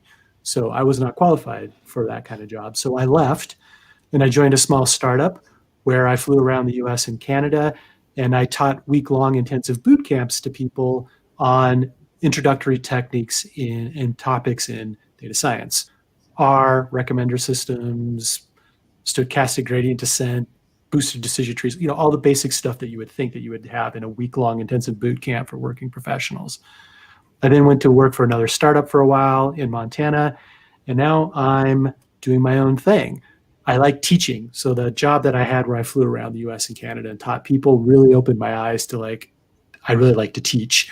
So that's what I'm doing now. I'm trying to teach folks the subset of analytics that I found to be disproportionately valuable. And I'm having a really good time doing it. So my background is mostly in software engineering, and I came to the analytics stuff later in my career. I've been doing analytics now for almost 10 years. Awesome. Cool. So Okay. I think hopefully that gives you guys a bit of a better understanding of where we're coming from and why we're all here today and why we think quite alike in some ways, most ways. I think I'm going to try and look for one final question, and then we will probably call it a day/night, depending on where you guys are tuning in from, because we could keep going for hours if people left us to it. Yeah, the only thing is I need to go to a washroom. So give me a second. Oh, okay. I'll come back. I'll come in a while. Yeah. All right. We can wait for Koo to come back. Let's see. Do you guys have anything that you actually want to? We got Kimberly asked Dave and I a question. Let me try and find it. Software development tool. Oh, okay. So that. I'm a big fan of Pragmatic Programmer. I think that's one of the best books I've ever read, and I recommend it to everybody. What are some other ones? Refactoring. Mm-hmm. Refactoring, definitely. That's a great one. Mm-hmm. Yeah, and I think there's I got part of the way through Clean Code, and forgive me if I never finished it, but Gang of Four. You can't go wrong with Gang of Four. That's true. Yeah. So design patterns. It's an older book. It actually has C++ code examples in it. Yes. Back when it was Okay. new. It was new. Yeah, it's Yeah, it's interesting too. I mean, because I think from the time that those books were written to now, and looking at sort of the amount of books that have come out, it's like every day there's a new book coming out, whether it's in like a certain programming language or data related or a combination of the two. So, yeah. Martin Fowler, basically almost anything written by Martin Fowler Pretty good. is awesome. And his stuff is typically more software engineering focused. So it's not necessarily about like how you do this in Python or how you do this in C++ or Java. He's really talking more about architecture, patterns, way you actually craft code and maintain code to build affordable, extensible software systems. So if you're really into software engineering, there's a lot of books. And if you're connected with me, you can pop me a message on LinkedIn and I can give you some of my favorites.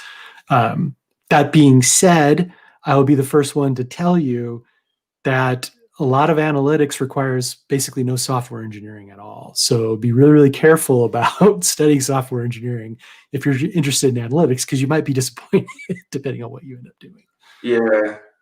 And that said, I think, if you wanted to nerd out on software engineering or like algorithms or any of that stuff, there's no shortage of, I think, really good resources. So you hit us up on message if you want more recommendations. I think all of us read a lot, maybe to a fault. So. Yeah. The CLR, if you're into algorithms, that's a classic too. That's an acronym for the authors' names, by the way.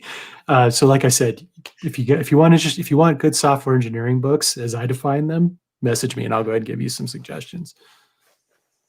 Awesome. Welcome back, Koo. I think let's do.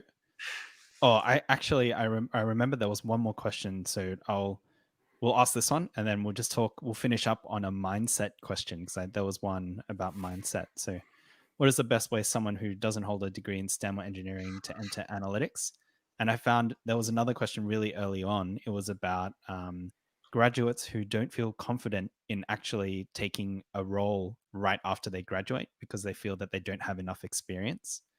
I think that's really topical too, because I think the solution to both of these questions is probably around the same thing, which has to do with the mindset that you have. Okay. We all have STEM degrees, kind of. I actually didn't think of. I never actually thought of my degree as an actual STEM degree, because for all of the math courses and all the other things I did, I didn't really have a strong grasp on it. So a lot of people, I made a post about like, oh, I'm a self-taught data scientist, machine learning engineer, and I don't have a master's, PhD, or a STEM degree, which in hindsight, maybe actuarial science, actuarial studies is kind of on the edge. But I mean, you realize how hard those exams are, right? Yeah. Like, actuaries were the original data scientists, man. I have a very strong argument about that. Yeah, they were. So maybe I was overly optimistic in my comments before, but I still don't think that I learnt too much when I was going through my uni. So I literally learnt everything that I use on the job from the job. Like when I was learning most of it, either on my own, from my mentors, reading books, looking at blogs. I think early on when I started working in the data field, I was really passionate about it. I think that was probably the driving factor. Like Mr. Ben Taylor was talking about something about obsessive, kind of like being obsessed and not just passionate. Like so if you're reckless obsession or something. Yeah, something like. But if you really, really, really, really want something to the point where you have like an obsession that you're going to learn everything about it, I think that sort of mindset and confidence, people will be able to tell when they're talking with you, when you interact with other people and you can see the spark coming from them. I think that's probably much more important than any like educational, formal educational things that you could ever do. Reckless commitment. That was it. Thanks, Austin. Yeah, and Yeah.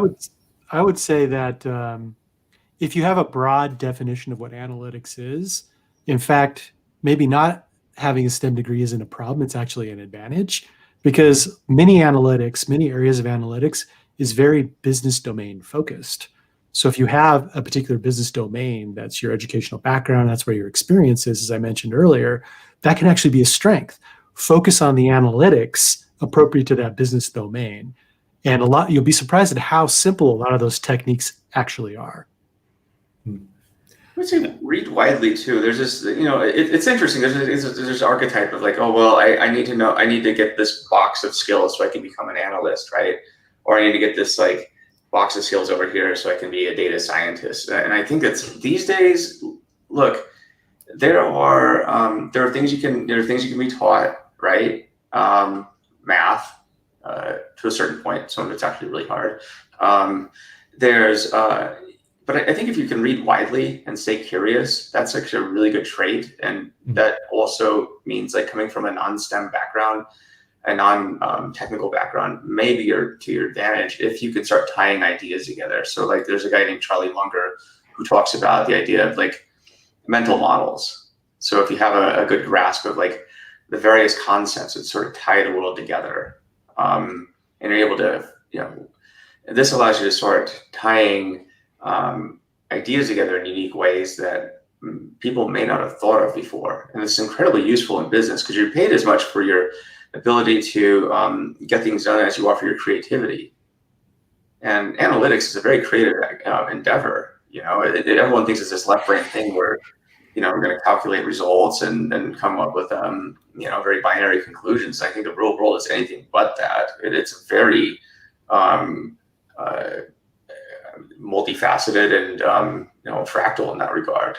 So I tend to take the approach, and believe me, I come from a pretty hardcore STEM background, and even I think like you shouldn't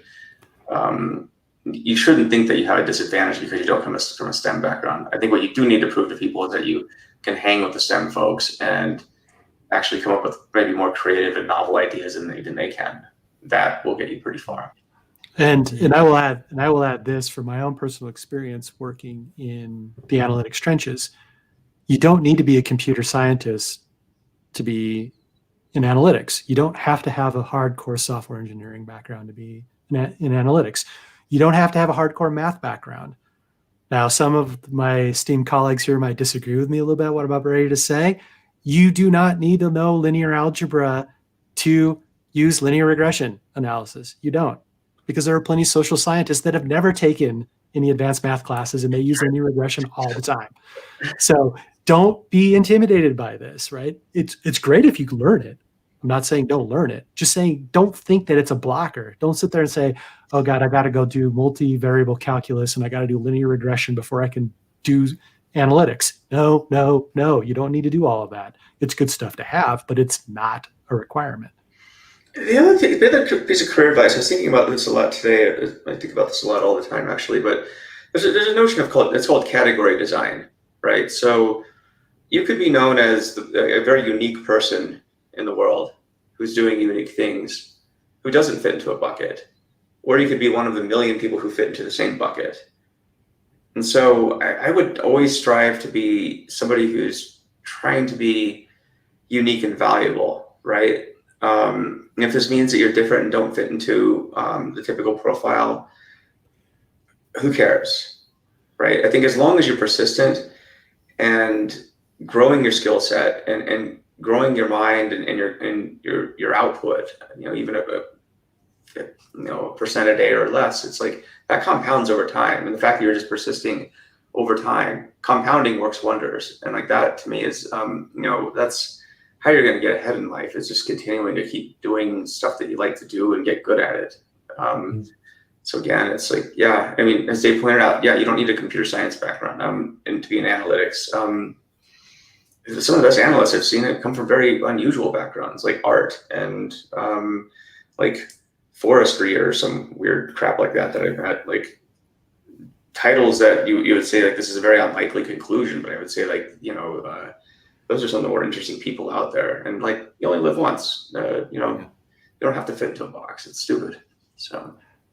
Oh, I saw the comment from Austin. Yeah, it really is find your niche. Find what is your strength, and of course, more importantly, is really you should have a passion for it.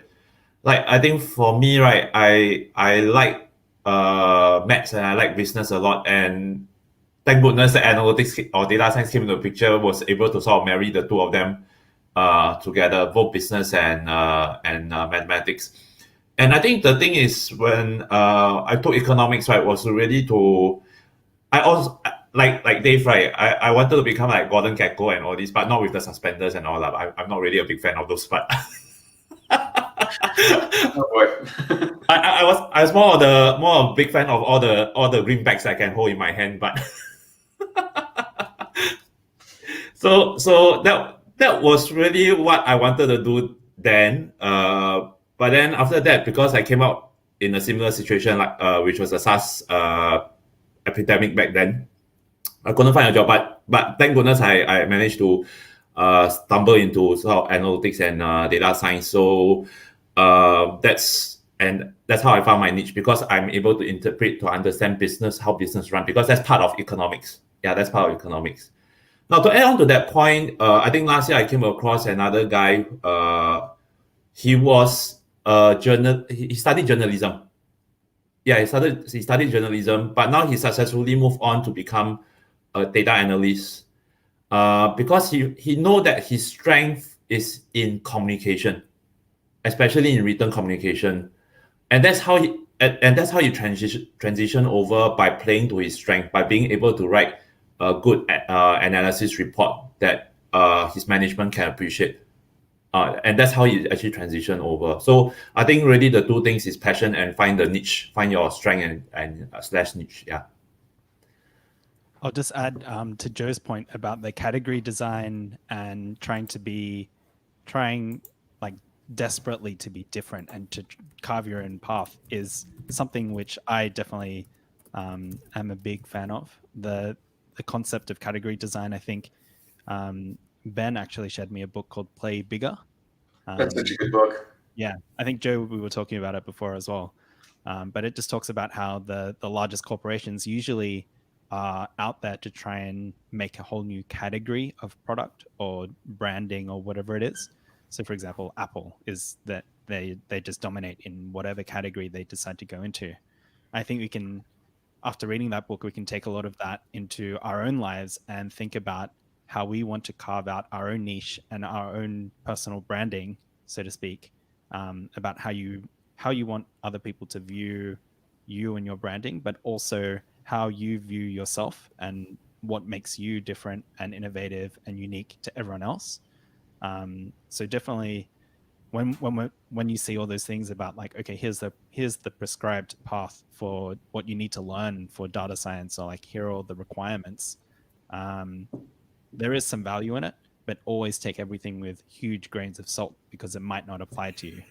I think for me personally, I'd rather try and do something my way and fail, and then at least have really cool stories to talk about afterwards, than try to follow the same path to try and there's less risk in taking the same path that everyone else is taking, but there's also risk and reward. So if you have higher risk and uncertainty, chances are there's going to be more rewards on one side of that as well.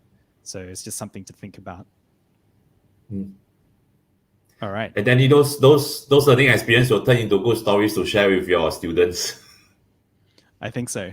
I already thought about like the whole journey that I've had so far in the last like 12 months or so has already, like, I think I could have lots of stories and just talk about it instead of actually doing any data work after this.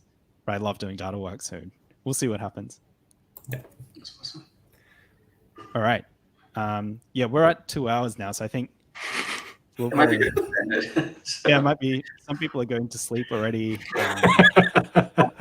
thanks for the almost 40 people who have stuck around. So Yeah, thanks to the 40 who have stuck around. Yeah. Yeah, thank you. Thank you so much, everyone, for joining us. We'll probably do this thing again in 1 month or so, something like that. Yep. Please check out follow us on LinkedIn. You can connect with Koo and Joe. I think me and Dave have hit the limit, so there's we Wow. can't actually connect with anyone. I think I've Yeah, got we'll like take your 3,000. followers. Don't worry. Yeah, I've got like 3,000 connection requests which I can't respond to, so it's getting a bit out of hand. LinkedIn, do something, please. For our training, please check out Dave's courses at Dave on Data. DaveOnData.com. Yeah. DaveOnData.com. You can check out my stuff at datawithdanny.com.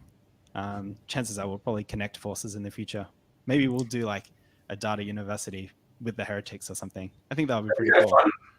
It's So kind we of should fun. do like a virtual boot camp kind of thing. That would be awesome. Oh, that would be cool. Like a 5 days with the Heretics, man. Woo!